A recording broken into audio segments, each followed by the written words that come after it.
And let's talk about Madonna. But before we get into this tea about Alex Rodriguez and his wife and the fact that he couldn't keep it in his damn pants, let's get into this tea regarding Tanta and this whole situation about her promoting the 20th anniversary of Confessions, which shout out to this whole situation. I've already told you I like this version. I know there's some people, Stefan over there at the Madonna Louise Veronica Ciccone podcast, who does not like the continued situation. I'm like, boy, you crazy.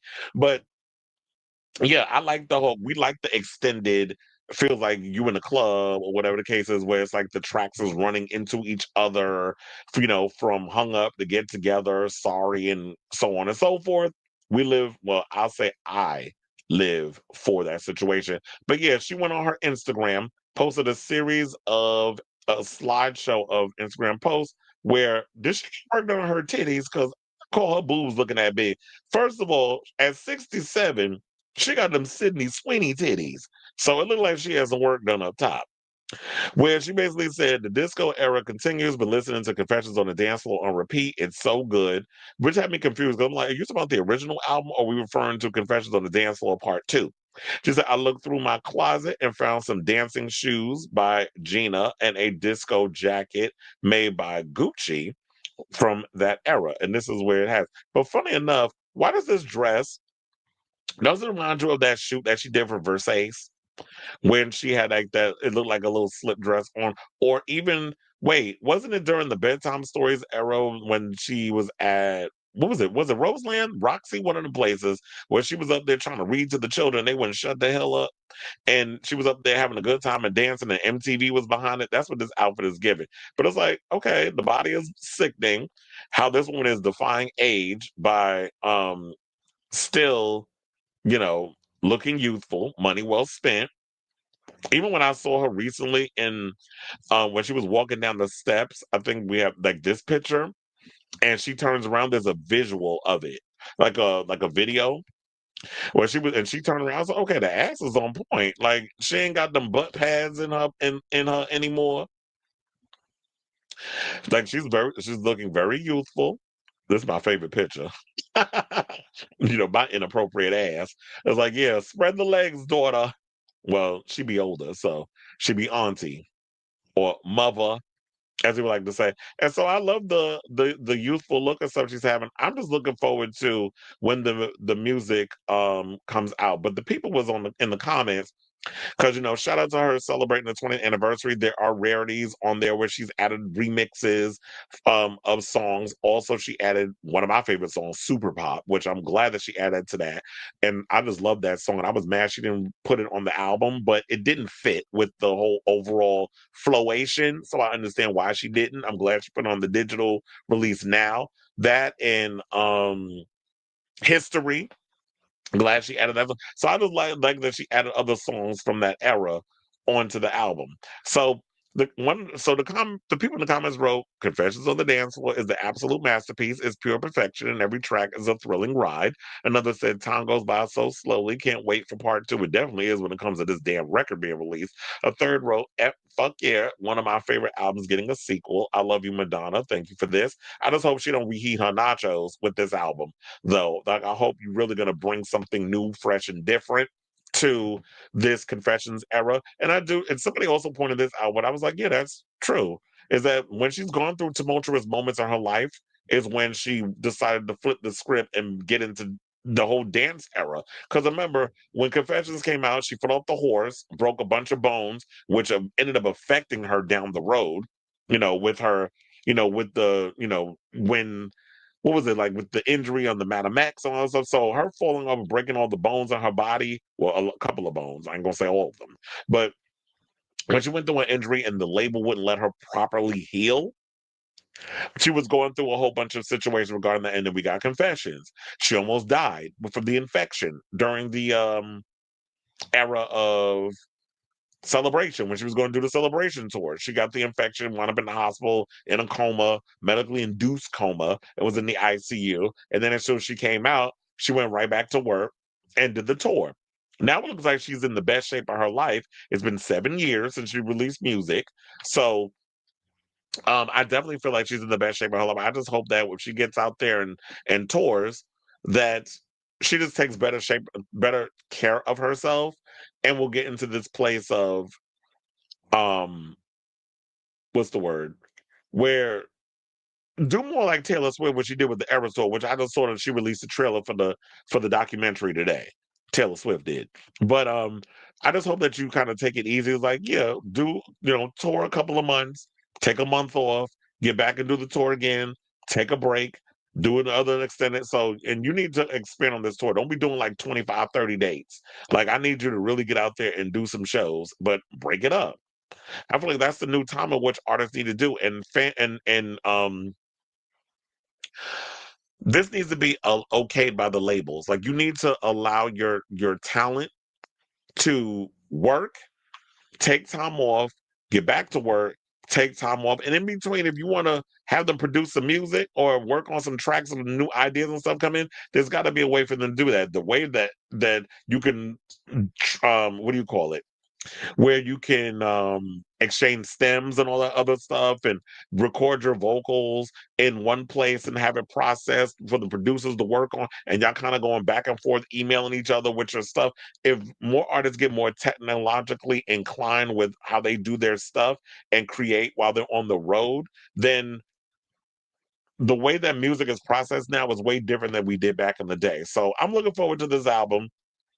It's been a minute, like I said, since 2019, since Madonna has released new music. And so, with that being said, now we can get into this A-Rod story where him and his wife, ex-wife, I should say, are spilling tea about the fact that, yeah, he could not keep his dingling in his pants because A-Rod was out here laying low and spreading it wide with anybody who had a coochie, including allegedly Adanta. He was out apparently cheating on her at the time. And I believe, because I had to check, she was apparently married to Guy Ritchie while these two was doing yum yum bouncy bouncy behind their significant other's back. So the retired MLB player and his ex-wife, Cynthia Scurtis, reflected on the multiple affairs leading to their 2008 divorce, including his reported dalliance with Adanta during HBO's latest Alex versus A-Rod episode. While the former couple did not refer to Madonna by name, a throwback article from the Post was featured as they spoke, along with the headline A-Rod and Madonna squeeze play. I was like, hold on, let me close this other thing because I forgot to close that. Okay. The story was published in July 2008 when Rodriguez, 50, I was thinking of Robert Rodriguez, and the hung up singer, 67, sparked romance rumors less than 3 months after the athlete welcomed his second child, daughter Ella. At that point, we got divorced, Curtis recalled on Thursday's episode. Skirtis, who cited extramarital affairs in her 2008 divorce filing, noted in the docuseries that there had been a similar scenario when their eldest daughter, Natasha, was born in 2004. I find it funny, like she said, no, it wasn't even irreconcilable differences, which is the main thing that a lot of these people like to jump on when it comes to the divorce. She's like, this motherfucker cheated. And why does it always seem like the minute that she about to push her baby out her cootie cat, this man go off and lay low and spread it wide with another woman? Is there like something that you get spooked and nervous whenever you get a child that's coming in the world that you got to cheat? It kind of reminds me of Wendy Williams' ex-husband, Kelvin Hunter, because remember when she kept having her miscarriages, and she mentioned is that he went out and cheated on her. So now you out here doing it every time your wife is about to give birth to your kid, you go out and sleep with another woman. I also wonder if that had anything to do with him and Jennifer Lopez breaking up because, you know, A-Rod has been notorious for being a cheater. He seemed to be extremely apologetic and not proud of his actions. This was Skirtis noted of Rodriguez's first bout of infidelity, being spotted at a Toronto strip club with a mystery woman. Saying, I knew that he had his own demons and I was hoping he would get help. I was hoping that it could end differently than it did. He was really upset, so that affected me. But at the same time, I think I felt a sense of freedom. Rodriguez, for his part, admitted that he could have been more loyal while married to Scurtis. You think? Although the New York Yankees legend did not confirm or deny the cheating, why would he? Because of course he did. He said, in hindsight, I could have been a better husband. I could have been more present. I could have been more sympathetic, empathetic, all of it, you name it. At the time, he used baseball as an escape and even hit a home run against the Red Sox the day Curtis filed for divorce. And a lot of times when you're caught up in um when your head is in the game of being an athlete, a lot of times you're so focused on that. And I think that also with a lot of this success comes temptation. So yeah, you're married and you have this responsibility and you're trying to follow the trepidations of being in a relationship. When you've got all this temptation that women are throwing themselves at you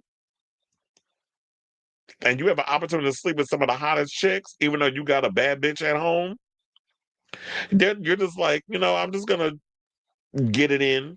It's not like it's gonna be like a serious thing. Men apparently can separate sex from emotion because that's kind of like we've been inclined to be taught. Now, reps for Rodriguez and Madonna did not immediately respond to Page Six's request for comment. The ex-shortstop previously denied being unfaithful with Madonna, telling people, "We're friends, that's it." The Grammy winner, who was married to Guy Ritchie when she and Rodriguez made headlines, did the same. She said, "I am not romantically involved in any way with A-Rod." This is what she wrote in a statement to the same outlet. "I have nothing to do with the state of his marriage." Now, the show that he's on began streaming last week with the premiere also digging into his and Curtis's relationship demise. During the November 6th episode, Curtis said her ex-husband has a big heart but spent his life so enriched in baseball that he was stunted when it came to the natural development of a person. And I think that happens. Like once you get all that fame and everything, I think people always think that fame and success and all these other things are going to make you, oh, if I get all these things, it's going to make me a better person. I just feel like a lot of times it just expands on who you are. You already are the person you are, but having the money and the fame and the accolades, that just expands on what you already have. And I guess there comes a moment when you got to come to that conclusion, which I think is what Lady Gaga had to come to when we get to her next topic, because there's similar stories that not necessarily infidelity, but how the fame and the process of fame, how it overtakes you and you tend to lose a sense of who you are as a person. So you were like at the time that y'all was friends, but it seemed like now that you've all come to this copacetic space, and now that you're doing the podcast situation, it seemed like to me that he's openly admitting that yeah, while y'all was married, he was getting it in with Madonna. And no shade to Madonna, but we gotta call it what it is. Madonna is notorious for when she wants something, she gonna go after it. She don't care if you in a relationship or not. Remember when we saw Truth or Dare, and she was all over Antonio Banderas, and his wife was literally within earshot of him, and she was all over him. I don't think they ever. I don't remember if they ever got it in. Y'all have to remind me if they did. But for the most part, I'm just like, she's been notorious for getting with men who were in prior relationships. And I'm not saying she a home wrecker because, well, then I guess maybe I am. And look, can't nobody, I always say you can't just cheat and take somebody away from somebody. There's equal participants in situation. So he was willing to go along and get some of that old cooch. We're not gonna put it past me. Madonna like them young, and she like them Latinos, and I would not be surprised if A-Rod got a big one. Why else would Jennifer Lopez have been with him as long as she was? So I say all this to say, what do you guys think of this story in regards to the whole Confessions Part 2 and the fact that A-Rod and his ex-wife was reflected on his affairs, which caused their marriage to end, and the rumors that he and Madonna got it in. So whatever your thoughts are, let me know in the comments down below.